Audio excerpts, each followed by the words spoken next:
بسم الله الرحمن الرحيم.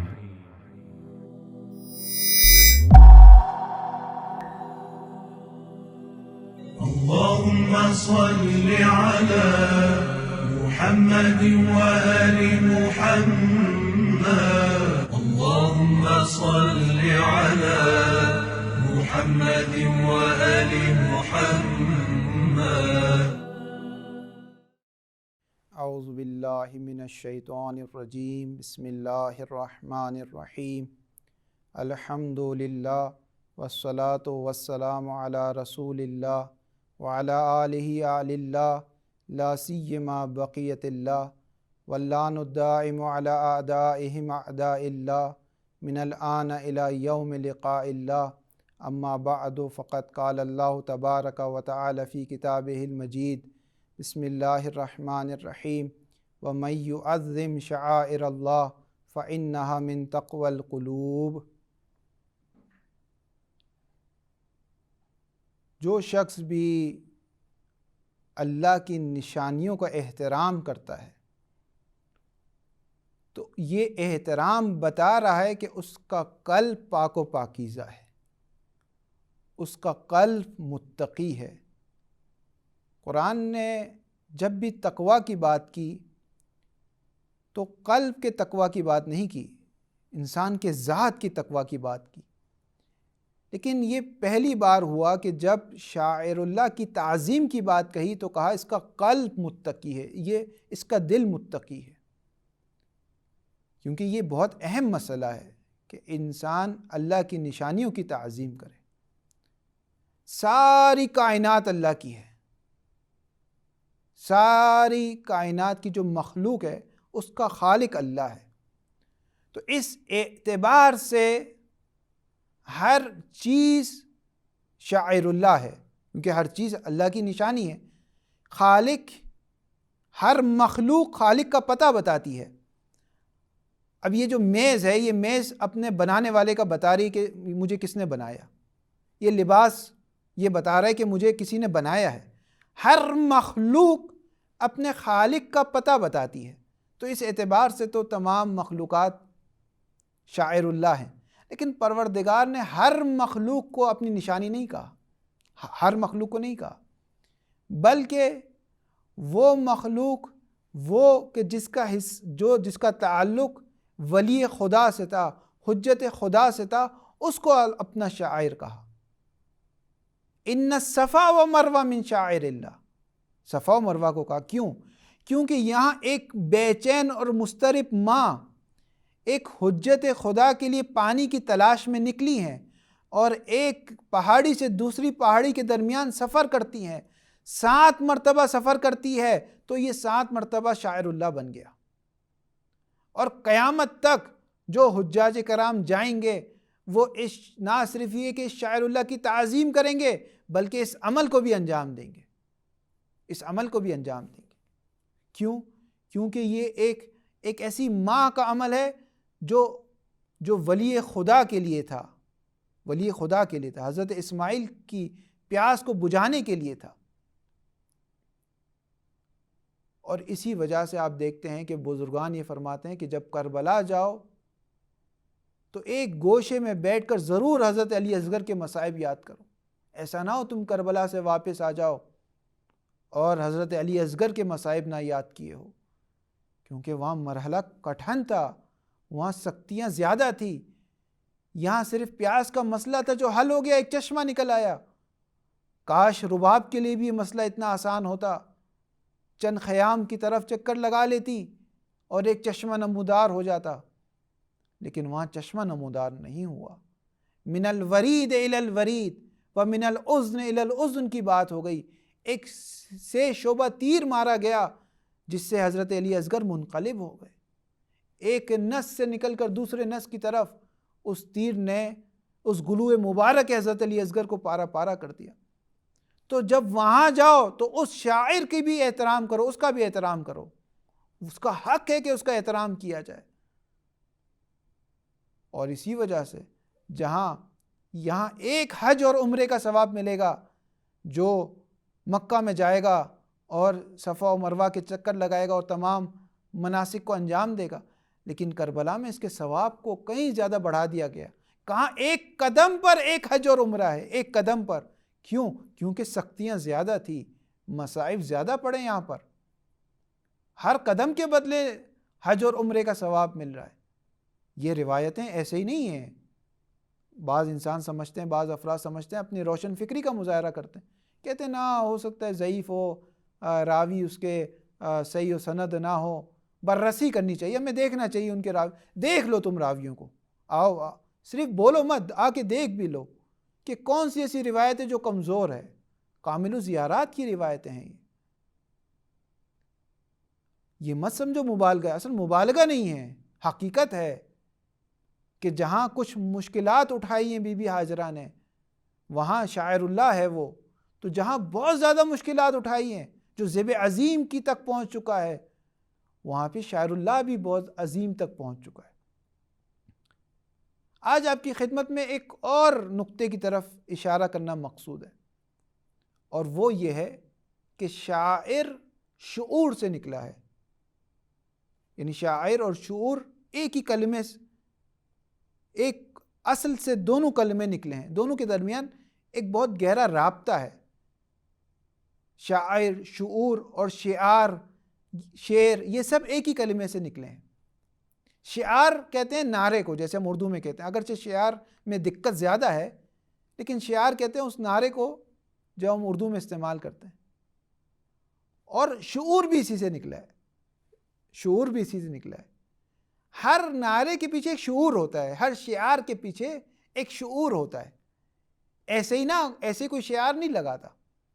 جنگ صفین میں جب خوارج نے یہ ایک نعرہ لگایا، لا حکم الا للہ، کہ حکم کسی کا نہیں چلے گا، فقط اللہ کا چلے گا، تو اس شعار کے پیچھے ان کا ایک شعور تھا، ایک بات تھی، ایک نظریہ تھا، ایک فکر تھی، ایک سوچ تھی جو وہ دینا چاہتے تھے، اور وہ یہ تھی کہ علی علیہ السلام حکومت نہ کریں ہم پر۔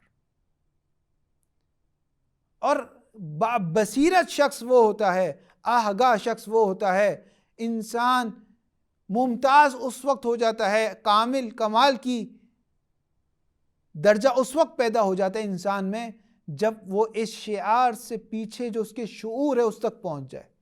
ہر شعار کے پیچھے ایک شعور ہوتا ہے، آگاہ اور بابصیرت شخص اس شعور تک پہنچ جاتا ہے۔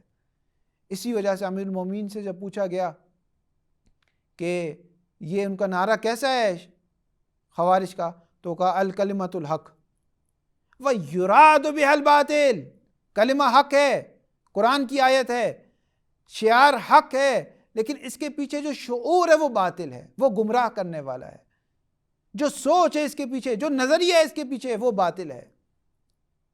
اور جب بنو عباس نے یا لا سارت الحسین کا شعار لگایا، اس سے پہلے تاریخ میں لگ چکے تھے، توابین نے اسی شعار کو لگایا، حضرت مختار نے اپنے قیام کے دوران اسی شعار سے استفادہ کیا، یا لا سارت الحسین، کہ اب ہماری فوج، ہمارا رہنے کا مقصد یہ ہے کہ ہم بدلہ لیں عاشور کا، ہم کربلا کا بدلہ لیں۔ یہ اس شعار پہ لوگوں جمع ہو جاتے ہیں، توابین کے ساتھ بھی جمع ہوئے، حضرت مختار کے ساتھ بھی جمع ہوئے، اور بنی عباس کے ساتھ بھی جمع ہو گئے، نام حسین پر لوگ جمع ہو جاتے ہیں۔ لیکن یہ شعار سے پیچھے شعور تک جانا ہے ہمیں۔ بصیرت یہ ہے کہ وہ یہ ایک شخص ہمیں بلا رہے تو کیوں بلا رہا ہے۔ اسی وجہ سے صادق آل محمد امام جعفر صادق علیہ السلام نے سختی سے منع فرمایا کہ بنو عباس کے اس شعار کے دھوکے میں نہ آؤ، یہ دھوکہ ہے۔ کہا امام، یہ تو امام حسین کی بات کر رہے ہیں، یہ تو کہہ رہے ہیں کہ ہم اہل بیت کو ان کا حق دلوائیں گے۔ کہاں شعار اچھا ہے، شعور برا ہے۔ اس شعار کے پیچھے جو ان کا شعور ہے وہ خطرناک ہے، وہ عزائم ناپاک ہیں، وہ افکار غیر مقدس ہیں، اس کے شعور کو سمجھو۔ اس یہی وجہ ہے کہ لوگ نہیں سمجھ پائے، اور انہوں نے ساتھ دیا بنی عباس کا، اور جب بنی عباس کامیاب ہو گئے تو انہوں نے وہ ظلم ڈھائے جو بنی امیہ نے بھی نہیں ڈھائے تھے، اور وہ فرصت جو تاریخ میں تشیع کے لیے پیدا ہوئی تھی، وہ فرصت ہمارے ہاتھ سے چلی گئی، وہ وقت ہمارے ہاتھ سے چلا گیا۔ کیوں؟ کیونکہ اس وقت اہل بیت سے ہم نے تمسک اختیار نہیں کیا۔ امام فرما رہے تھے اس شعار کے پیچھے مت جاؤ، کیونکہ اس کے پیچھے اس کا جو شعور ہے وہ صحیح نہیں ہے۔ لیکن لوگوں نے کہا نہیں یہ تو امام حسین کی بات کر رہے ہیں، ہمیں تو اس کے پاس جانا چاہیے۔ اور یہی ہوا کہ جب بنو عباس کامیاب ہو گئے، متوکل عباسی آ گیا، تو ائمہ کو بھی شہید کروایا اور تشیع پہ بھی زیادہ ظلم ڈھایا، کیونکہ وہ ان کی تحریک کا حصہ تھے، وہ جانتے تھے کہ کون کون شیعہ ہے اس علاقے میں۔ آج بھی ایسا ہی ہے، آج بھی ایسا ہی ہے۔ پہلے دور میں بھی پہلے ادوار میں بھی یہی تھا، آج بھی ایسا ہی ہے۔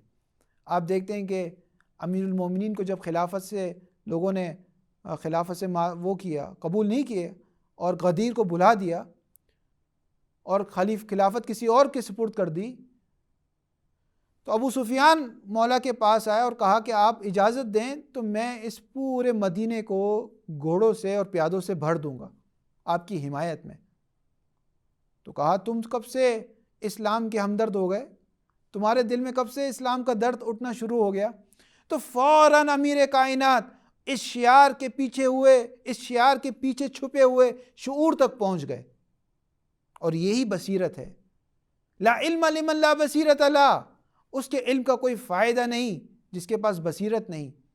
جو فقط شعار کو دیکھتا ہے، اس کے پیچھے شعور کو نہیں دیکھتا، اس کا کوئی فائدہ نہیں ہے۔ اس کا علم اس کو تباہ اور برباد کر دے گا، اس کا تقوی اس کے کام نہیں آئے گا، اس کا زہد اس کے کام نہیں آئے گا، اس کی عبادت اس کے کام نہیں آئے گی۔ یہی وجہ ہے کہ جب مالک اشتر نے منع کیا ابو موسیٰ اشعری کو کہ تم پہل مت کرو، تم امر عاص کو پہل کرنے دو، حکمین کے، اب میں تفصیل نہیں جاتا، آپ کی جو حافظہ ہے اس پر اعتبار کرتے ہوئے، تو اس وقت ابو موسیٰ اشعری نے کہا کہ مالک اشتر تم کیوں اتنے بدگمان ہو، کیوں بدگمانی اپنے دل میں کیوں ایجاد کرتے ہو؟ تو مالک اشتر نے کہا تم بہت نادان ہو، احمق ہو تم۔ ابو موسیٰ اشعری سے کہہ رہے ہیں، جو کہا جاتا تھا کہ ایک پورا تقویٰ تھا، متقی شخص تھا، خشک مقدس شخص تھا، جو زاہد تھا، جو عابد تھا، جو ایک بڑا عالم تھا کوفے میں، اس سے مالک اشتری فرما رہے ہیں کہ تم احمق ہو، تم نادان ہو۔ تو کہا یہ کیسی گستاخی ہے مالک؟ تو کہا کہ امر عاص کے شعار کے پیچھے چھپے ہوئے شعور تک تم نہیں پہنچ پا رہے، تم نہیں سمجھ پا رہے کہ امر عاص تمہیں مختلف اچھے نعروں سے دھوکہ دے رہا ہے، تم نہیں سمجھ پا رہے، تم نادان ہو۔ اور یہی ہوا کہ آپ نے دیکھا کہ اس نے اپنی انگوٹھی اتار دی ابو موسیٰ اشعری نے، اور کہا کہ میں اپنی انگوٹھی اتارتا ہوں اور معزول کرتا ہوں مولا کائنات کو اور امیر شام کو۔ اور جب امر عاص کی بات آئی تو اس نے بھی اپنی انگوٹھی اتاری اور کہا میں بھی معزول کرتا ہوں مولا کائنات کو، لیکن دوبارہ اپنی انگوٹھی پہن لی، کہتا ہے امیر شام کو برقرار رکھ۔ اس وقت سمجھ میں آیا ابو موسیٰ اشعری کو کہ وہ کتنا نادانی میں اس نے یہ فیصلے کیے۔ دشمن خوب جانتا ہے، دشمن خوب اس کو معلوم ہے، بہت اچھی طرح معلوم ہے، شعار حسینی کا خوب جانتا ہے۔ اسی لیے آپ دیکھتے ہیں کہ سندھ میں ابھی جب سیلاب آیا تھا تو کچھ مذہبی جماعتیں آئی تھیں مختلف علاقوں سے، اور انہوں نے مومنین بھی نہیں، تمام محب اہل بیت، سندھ کی دھرتی محب اہل بیت کی دھرتی ہے، زمین ہے، تو وہاں کہا کہ تم علم عباس کو اپنی چھتوں سے ہٹا دو، ہم تمہیں گھر بنا کے بھی دیں گے، ہم تمہارے سال بھر کا راشن کا بندوبست بھی کریں گے۔ کیوں؟ جانتے تھے کہ جب تک ان کی چھت پر علم عباس لگا رہے گا، یہ شعار حسینی، شعور حسینی کا پتہ بتا رہا ہوگا۔ وہ نہیں چاہتے تھے شعور حسینی اس دنیا میں قائم ہو جائے، وہ نہیں چاہتے تھے فکر حسینی سے لوگ آگاہ ہو جائے، وہ نہیں چاہتے تھے کہ حسینی پیغام لوگوں تک پہنچے، اس وجہ سے کہہ رہے تھے یہ علم ہٹا دو، ہم تمہیں گھر بنا کے دیں گے، ہم تمہیں راشن دیں گے۔ کچھ ہمارے جو شیعہ حضرات ہیں وہ بھی نادان ہیں، وہ بھی بعض اوقات کہتے ہیں کہ علم کیا ہے، یہ ٹھیک ہے، یعنی اس کی حقیقت کو نہیں سمجھ پاتے، کہتے ہیں ہاں ٹھیک ہے کوئی مسئلہ نہیں، رکھو تو بھی مسئلہ نہیں، اور اس کے بارے میں روشن فکری کا مظاہرہ کرتے ہیں۔ لیکن دشمن جانتا ہے کہ یہ علم مبارک، یہ علم شعار حسینی ہے جو شعور حسینی کی طرف پل بھر میں رہنمائی کرتا رہتا ہے، لمحے لمحے انسان کو شعور حسینی سے وابستہ کر رہا ہوتا ہے۔ دشمن جانتا ہے اس بات کو، اس وجہ سے وہ پریشان ہے۔ یہ مجالس حسینی، یہ عزاداری، یہ ماتمداری شعار حسینی ہے۔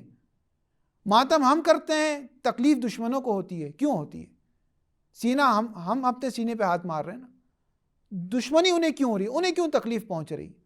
بھائی پیسہ ہمارا لگ رہا ہے، مجالس ہو رہی ہے، نیاز ہم دے رہے ہیں، خطیب ہمارے آ رہا ہے، سامعین ہمارے آ رہے ہیں، قناتیں ہم بچھا رہے ہیں، سب ہم کر رہے ہیں.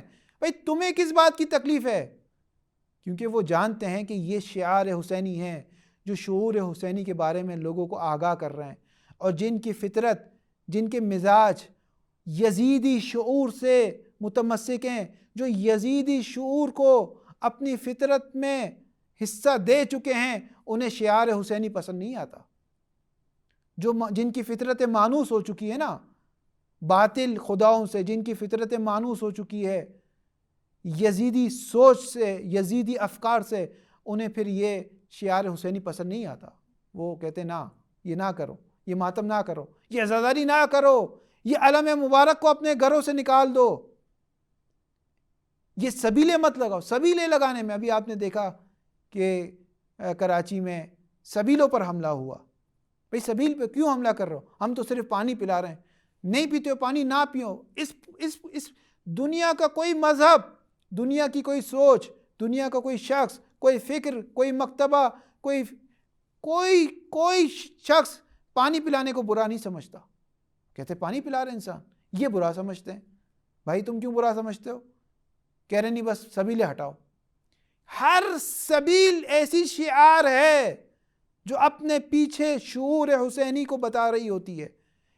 اصل میں ان کی جنگ اس شعور سے ہے. وہ نہیں چاہتے معاشرہ حسینی معاشرہ بن جائے. جن کے افکار جو مانوس ہے یزیدیت سے، وہ نہیں چاہتے حسینیت کا راج ہو اس دنیا میں. یہ بہت اہم اور سنگین بات ہے کہ ہمیں اور اس پہ غور و فکر، مزید تحقیق، دقت کی ضرورت ہے کہ ایک شخص جو عزاداری میں آ رہا ہے وہ اس چیز کے ساتھ آئے کہ وہ حسینی شعار کا لوگوں کے سامنے اعلان کر رہا ہے. اس کا لباس حسینی لباس ہونا چاہیے، خاص طور پہ خواتین کا، کہ سادہ لباس میں وہ آئیں. ایسا نہ ہو کہ آپ جو نمائندے ہیں اس مکتب کی نمائندگی کر رہے ہیں، اس شعار حسینی کو دنیا کے سامنے پھیلا رہے ہیں، ایسا نہ ہو کہ سوء استفادہ ہو جائے.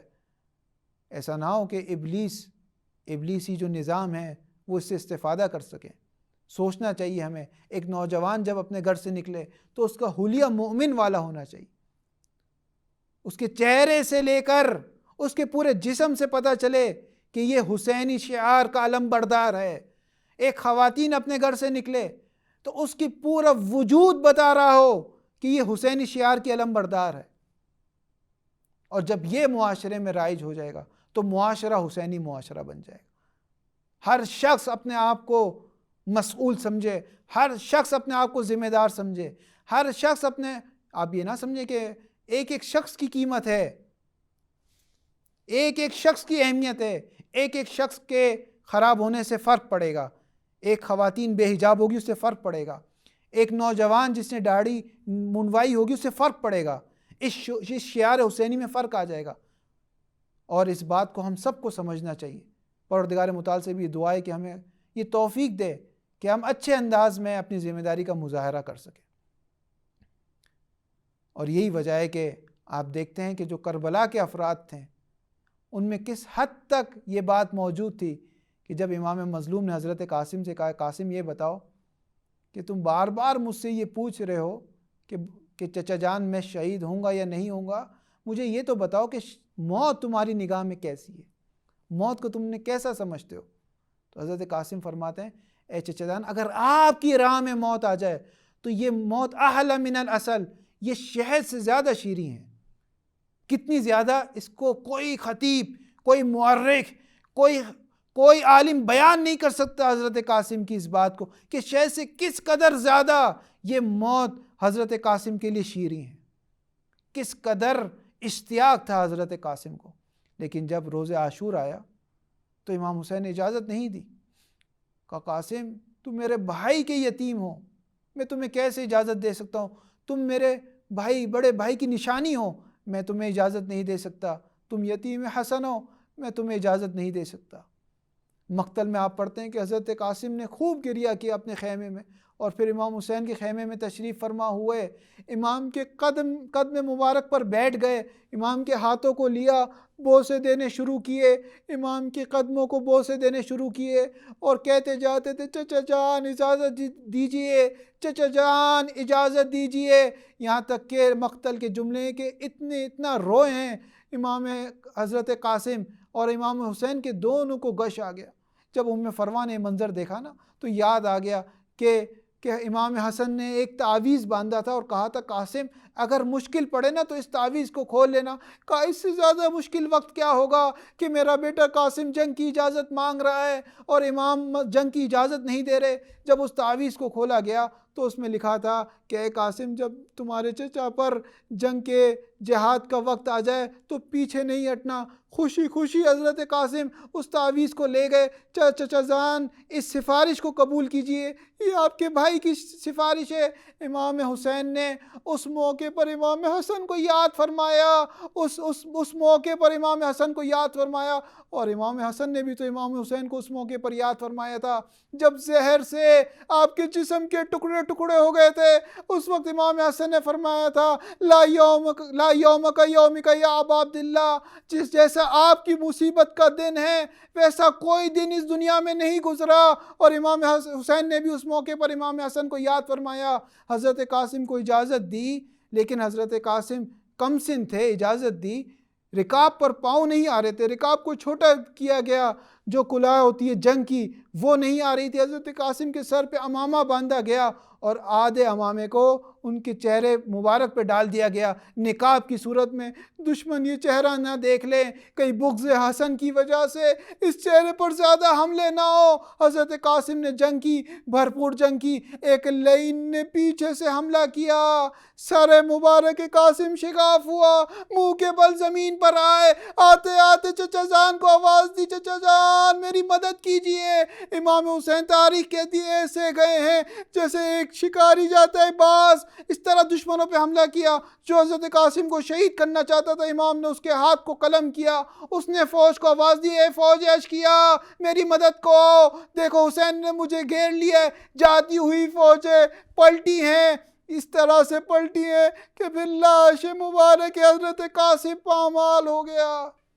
الا ولعنت اللہ علی القوم الظالمین وسيعلم الذين ظلموا أي منقلب ينقلبون۔ اللهم صل على محمد وآل محمد، اللهم صل على محمد وآل